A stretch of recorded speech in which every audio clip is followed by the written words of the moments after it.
नमस्कार, खबर दोपहर में आप सभी का स्वागत है। मैं हूं आपके साथ सृष्टि शुक्ला। बुलेटिन की शुरुआत करते हैं बड़ी खबर के साथ। चंडीगढ़ से बड़ी खबर आपको बता देते हैं। हरियाणा कैबिनेट की अहम बैठक हुई है। सीएम मनोहर लाल ने इस बैठक में अध्यक्षता की। बैठक में शामिल हुए सभी कैबिनेट मंत्री। कई अहम मुद्दों पर चर्चा की गई है। बैठक के बाद सीएम ने जानकारी दी। 28 एजेंडों पर बात की गई है। बजट सत्र को लेकर के स्पीकर और गवर्नर को प्रस्ताव भी भेजेंगे। 2 मार्च से सत्र शुरू करने के लिए प्रस्ताव भेजा जाएगा। बड़ी खबर आपको हम बता रहे हैं इस वक्त की। कई अहम मुद्दों पर चर्चा की गई है।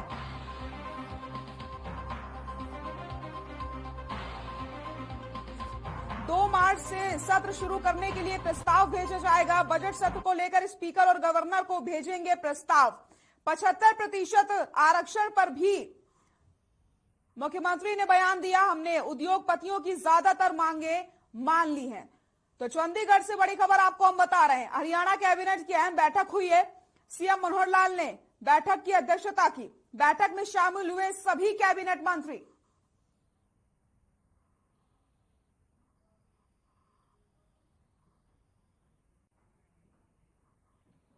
बैठक में शामिल हुए सभी कैबिनेट मंत्री। कई अहम मुद्दों पर इस बैठक में चर्चा की गई है। हरियाणा कैबिनेट की अहम बैठक हुई। इस बैठक में कई अहम मुद्दों पर चर्चा हुई है। 2 मार्च से सत्र शुरू करने के लिए प्रस्ताव भेजा जाएगा। 28 एजेंडास पर चर्चा की गई है। 75% आरक्षण पर बोले मुख्यमंत्री, हमने उद्योगपतियों की ज्यादातर मांगे मान ली हैं। तो आपको बताते चले, उद्योगपतियों की ज्यादातर मांगे मान ली गई हैं। मुख्यमंत्री ने यह भी जानकारी दी है।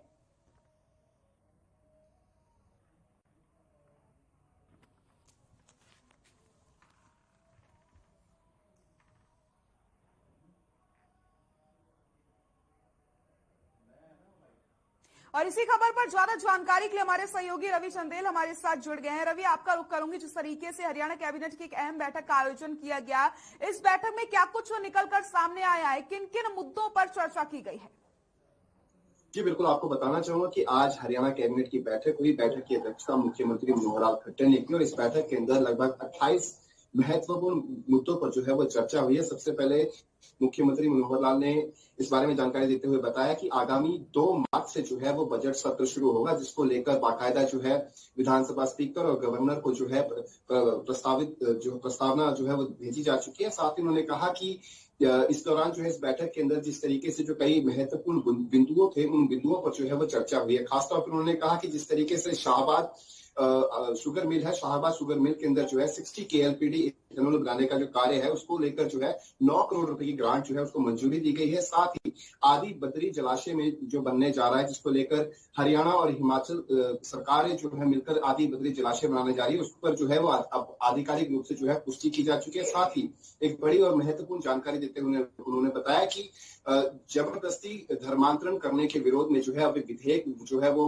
विधानसभा में लेकर आ रहे हैं, जिसके चलते जो है अब कोई भी किसी भी दूसरे धर्म के व्यक्ति के साथ जबरन जो है वो शादी नहीं रचा सकता या फिर धोखाधड़ी के साथ जो है वो शादी विवाह जो है वो नहीं कर पाएंगे। और साथ ही साथ इस तरीके से कोई जबरदस्ती जो है किसी का धर्मांतरण करवाना चाहता है तो उसको जो है उस पर भी पाबंदी जो है वो लगेगी। साथ ही उन्होंने कहा कि इसको लेकर अगर कोई अपनी रजामंदी के साथ जो है धर्मांतरण करना चाहता है तो उसको पहले सबसे पहले DC को जो है वो अपना पत्र भेजना होगा, उसके बाद ही वो धर्मांतरण कर पाएगा। इसके अलावा बहुत से अधिक अलग बिंदुओं पर जिस तरीके से अगर हम बात करें पंजाब डिस्टिलरी को लेकर, उन्होंने कहा कि डिस्टिलरी को लेकर किस मात्रा में जो है वो शराब बनाई जाती है, कितनी शराब बनती है, कितनी शराब जो है नहीं बन पाती, इसको सुचारू रूप से करने के लिए जो है वो अब फ्लो मीटर लगाए जाएंगे ताकि जो है इलीगल शराब जो है उसकी बिक्री ना हो पाए। जी बिल्कुल रवि, आपसे जानना चाहती हूँ, जिस तरीके से मुख्यमंत्री मनोहर लाल ने यह भी जानकारी दी है कि इस बैठक में 28 एजेंडों पर बात करी गई है, तो सबसे अहम एजेंडा यहाँ पर क्या रहा?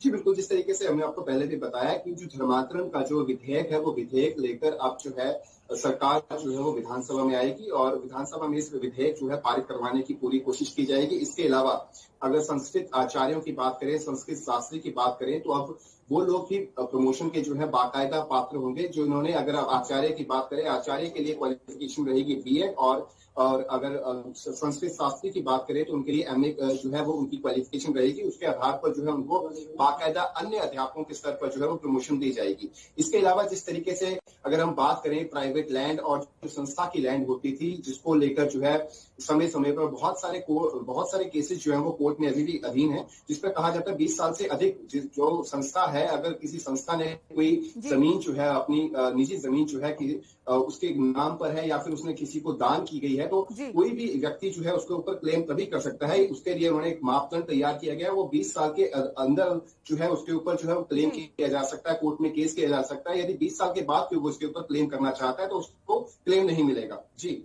रवि, अगर हम बात करते हैं 75% आरक्षण की, तो इस समय ये मुद्दा काफी ज्यादा गरमाया हुआ है और जो उद्योगपति हैं वो भी लगातार अपनी मांगों को सामने रख रहे हैं, तो इसको लेकर के भी इस बैठक में क्या चर्चा की गई है?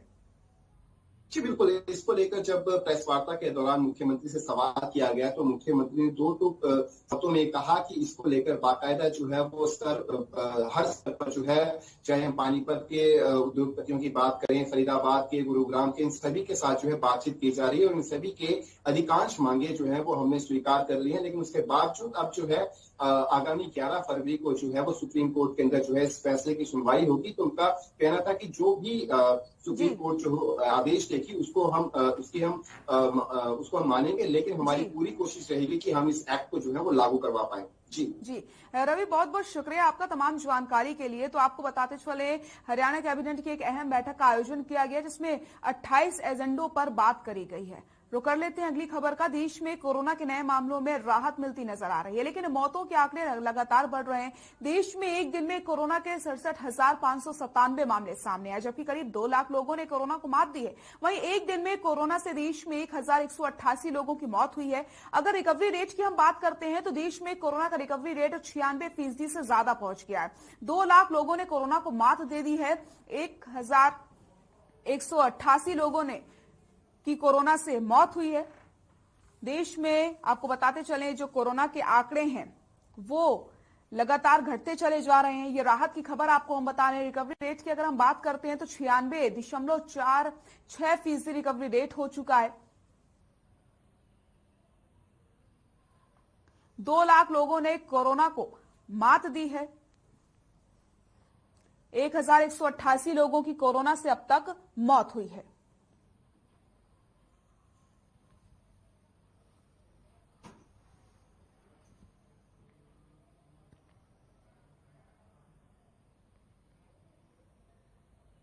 हरियाणा में कोरोना के मामलों में हर रोज कमी देखने को मिल रही है, जिसके चलते प्रदेश में एक दिन में कोरोना के 1,231 नए मामले सामने आए और 3,544 लोग कोरोना से ठीक हुए, जबकि प्रदेश में 21 लोगों ने कोरोना के चलते जान गंवाई है। वहीं गुरुग्राम में 478 कोरोना के नए मामले सामने आए, जबकि फरीदाबाद में 114, यमुनानगर में 126 कोरोना के मामले सामने आए।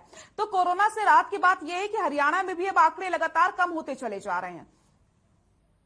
एक दिन में 1,231 मामले सामने आए, 21 लोगों की मौत हुई है और गुरुग्राम में 478 केस सामने आए हैं।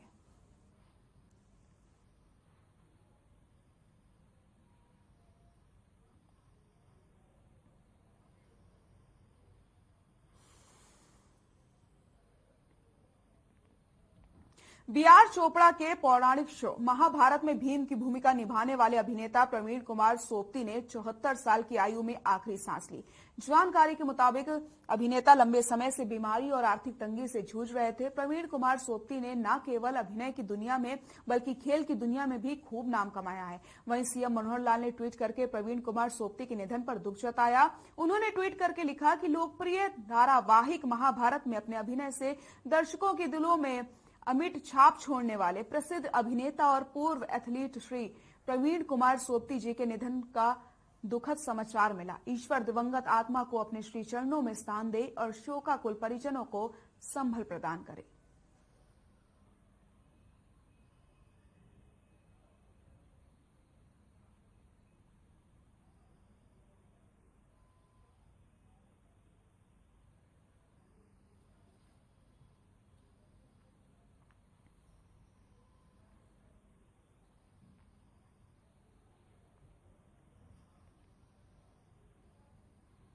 हरियाणा में सीएम मनोहर लाल के नेतृत्व में प्री बजट को लेकर बैठक हुई, जिसमें सीएम मनोहर लाल ने कहा कि हमारा प्रयास ऐसा लोकतांत्रिक बजट बनाना है जिससे कि प्रदेश में सबकी भागीदारी से सबका विकास हो सके। इस दौरान डिप्टी सीएम दुष्यंत चौटाला के साथ अन्य मंत्रियों समेत प्रशासनिक सचिवों ने बजट पर अपने अपने बहुमूल्य सुझाव दिए। साथ ही साथ सीएम ने कहा कि पैसे की कमी की वजह से किसी भी योजना को रुकने नहीं दिया जाएगा। प्रदेश का चौमुखी विकास करना उनकी सरकार की प्राथमिकता है। साथ ही साथ सीएम ने प्रशासनिक अधिकारियों को अन्य विभागों पर विशेष ध्यान देते हुए कल्याणकारी योजनाएं बनाने के निर्देश दिए हैं।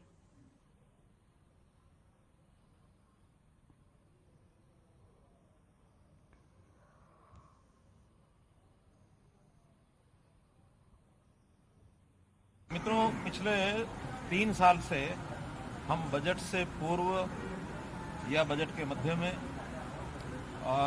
जो भी स्टेक होल्डर्स हैं, जो हमारे अधिकारी हैं, जो भी विधायक सांसद या अलग अलग प्रकार से चर्चा में जिन लोगों को शामिल करना होता है, उनको हम बजट तैयार करने के लिए सुझाव मांगते हैं। उनके मूल्यवान सुझाव जो हैं बजट के अंदर कहीं ना कहीं एडजस्ट कर सके, इसकी हम कोशिश करते हैं। उसी संदर्भ में इस बार सभी विधायक और सांसदों को पत्र लिखा गया है कि लिखित में वो अपने सुझाव भेजें। लेकिन आज सभी विभागों के हमारे सेक्रेटरीज और साथ में हमारा मंत्रिमंडल सब लोग साथ बैठे और लगभग 3.5 घंटे इस बैठक में हर विभाग की मोटे रूप से नए विषय क्या हो सकते हैं, क्या सुझाव आ सकते हैं, कौन सी स्कीम शुरू की जा सकती हैं, कौन से प्रोजेक्ट शुरू किए जा सकते हैं। केंद्र का बजट चूंकि घोषित हो चुका है, वहाँ के एस्टिमेट्स, उसमें से भी कुछ चीज़ें ध्यान में आई कि इन चीज़ों को हम अपने बढ़ा सकते हैं। तो ऐसा बजट पूर्व की एक प्रकार का ये परामर्श की एक बैठक थी। तो आज अभी परामर्श हुआ है इसमें, क्योंकि आपको पता है कि केवल परामर्श तक ये विषय था, कोई चीज़ निर्णय या कोई फाइनल ऐसी बात नहीं है। अभी इसी कड़ी में और भी कुछ ग्रुप्स के साथ ऑनलाइन मीटिंग्स करेंगे, उद्योगपतियों की करेंगे, व्यापार के लोगों करेंगे, हेल्थ डिपार्टमेंट की, हेल्थ के साथ जुड़े लोगों करेंगे, एजुकेशन के साथ जुड़े लोगों के करेंगे, सर्विसेज की करेंगे, एग्रीकल्चर की करेंगे। तो ऐसे सभी विभागों के साथ जुड़े हुए जो एक्सपर्ट्स हैं, उन सब लोगों के साथ हम मंत्रणा करने वाले हैं। कल कैबिनेट मीटिंग है, बजट के सत्र की तिथि ये हम कल तय करेंगे कि किस दिन बजट सत्र शुरू होगा और फिर आगे बिजनेस एडवाइजरी कमेटी में तय किया जाएगा कि कितने दिन तक बजट का अधिवेशन चलेगा।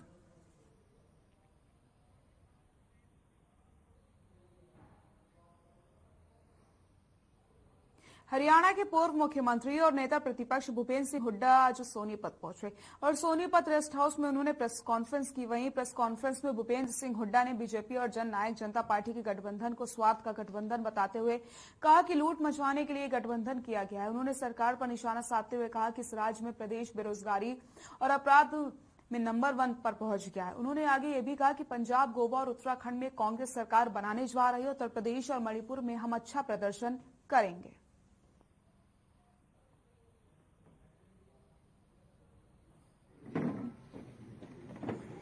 उत्तराखंड, गोवा, यहाँ कांग्रेस सरकार बनने जा रही है। और उत्तर प्रदेश में कल मैं गया था, उत्तर प्रदेश में जो पहले स्थिति हमारी बहुत बेहतर स्थिति कांग्रेस की होगी, लोगों का काफी रुझान कांग्रेस की होगी। तो इन 3 प्रदेशों में कांग्रेस की सरकार बनने जाएगी। पंजाब के बारे में क्या कहना चाहते हो? कांग्रेस की सरकार मैंने तो पंजाब, गोवा, उत्तराखंड कांग्रेस की सरकार नहीं है। उनका तो इलेक्शन में ये था, एक 75 पार कर रहा था, एक जमुना पार कर रहा था। अब दोनों यार बने हुए स्वार्थ में, काय का समझौता उनका, अपने स्वार्थ की दोस्ती है उनकी, समझौता है।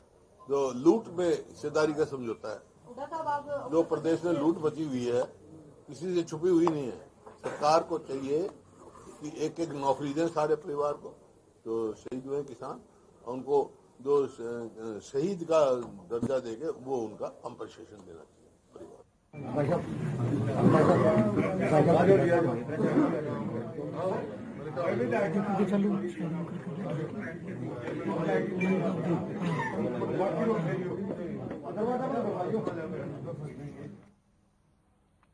इनेलो सुप्रीमो ओपी चौटाला ने तो शाम की पंजाबी धर्मशाला में कार्यकर्ताओं की बैठक ली। बैठक में उन्होंने इनेलो कार्यकर्ताओं से आह्वान किया कि कार्यकर्ता पार्टी की रीढ़ की हड्डी होते हैं और कार्यकर्ता ही पार्टी को आगे बढ़ाते हैं। तो वहीं उन्होंने कांग्रेस पर निशाना साधते हुए कहा कि कांग्रेस पार्टी ने साजिश के तहत मुझे जेल पहुंचाया, लेकिन कार्यकर्ताओं ने अपनी कठोर मेहनत से पार्टी को जिंदा रखा और पार्टी संगठन को और भी ज्यादा मजबूत बनाया। विपक्ष के लोग भी मानते हैं कि इंडियन नेशनल लोकदल पार्टी का संगठन पूरे देश में सबसे मजबूत है।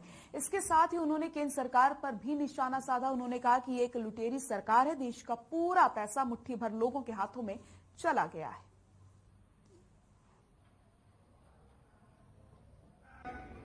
50 किलो आया करता था और तीसरा घटा के नंबरदारी की प्रथा दी, जो पाले बढ़वाई, एक नई मिसाल शुरू करी थी। इसी तरह से किसान कंगाल है तो देश का बुरा हाल है। और ये मेरे कहने की आवश्यकता नहीं, प्रत्यक्ष में प्रमाण की जरूरत नहीं। इस गलत सरकार ने, बल्कि मैं ये कहूंगा कि इस लुटेरी सरकार ने लोगों के पैसों को लूटने के लिए इस प्रकार की कानून बनाए, जिससे योजनाबद्ध तरीके से इस देश का सारा पैसा मुट्ठी भर जो बड़े उद्योगी घराने हैं, ये अंबानी अडानी जैसे लोग, उनके पास गया और उनसे ये सीधा पैसा लेके खा रहे। और उसका नतीजा ये है कि आज हरियाणा प्रदेश की सरकार की सर पर 250 लाख से भी ज्यादा का कर्जा है। आपसे एक ही विनम्र निवेदन करूंगा कि संगठन को मजबूत बनाना आपकी विशेष जिम्मेवारी है।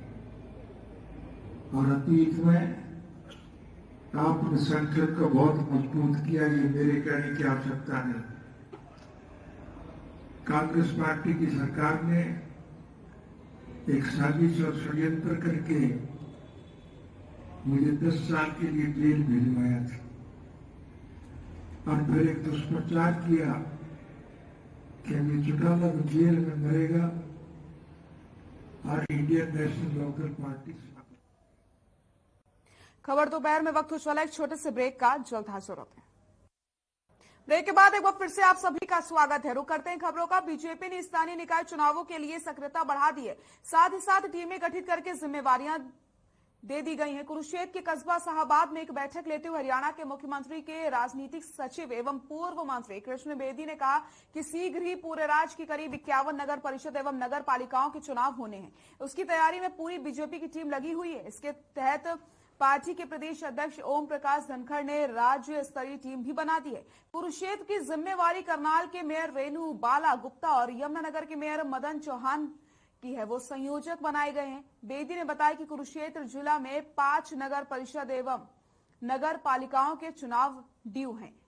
इनके लिए विस्तारकों की जिम्मेदारी सौंपी गई है। स्थानीय स्तर पर 5 सदस्यीय टीम गठित की गई है। उन्होंने ये भी बताया कि शाहबाद में अभी से नगर पालिका चुनावों की सक्रियता बढ़ा दी गई है।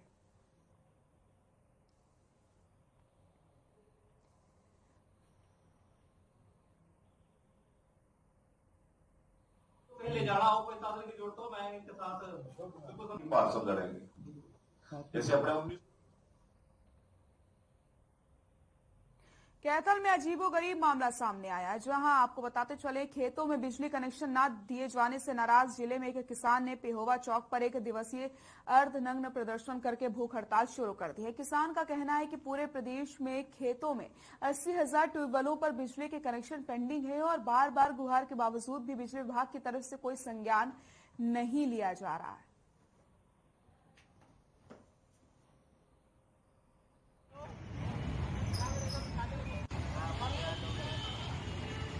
बिजली कनेक्शन ना मिलने के कारण 80,000 बिजली कनेक्शन अपने हरियाणा के पेंडिंग है और सभी लोगों ने लाखों रुपए लगा रखे हैं, लेकिन उसके बाद भी बिजली कनेक्शन नहीं मिल रहे, जिससे हमारी फसलों पर असर पड़ता है और हमें आखिरी में आत्महत्या तक करनी पड़ती है।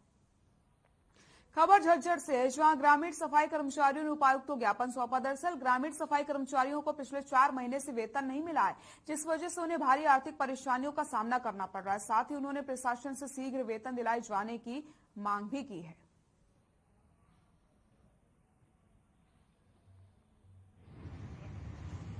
समस्या ये है जी चौथा महीना लग गया जी, अब तक कोई तनख्वाह नहीं। ये बच्चों का पढ़ाई की फीस कहाँ से दे जी, और ये घर का राशन कहाँ से दे जी, दुकान वाला नाट जाता है। अधिकारियों को बोला है, अधिकारी को जो पहले दे दिए 2 बार अपने ज्ञापन दे चुके हैं जी, फिर भी कोई सुनवाई नहीं जी। एक तो जी तनख्वाह नहीं आ रही। खबर दोपहर में फिलहाल के लिए इतना ही। नमस्कार।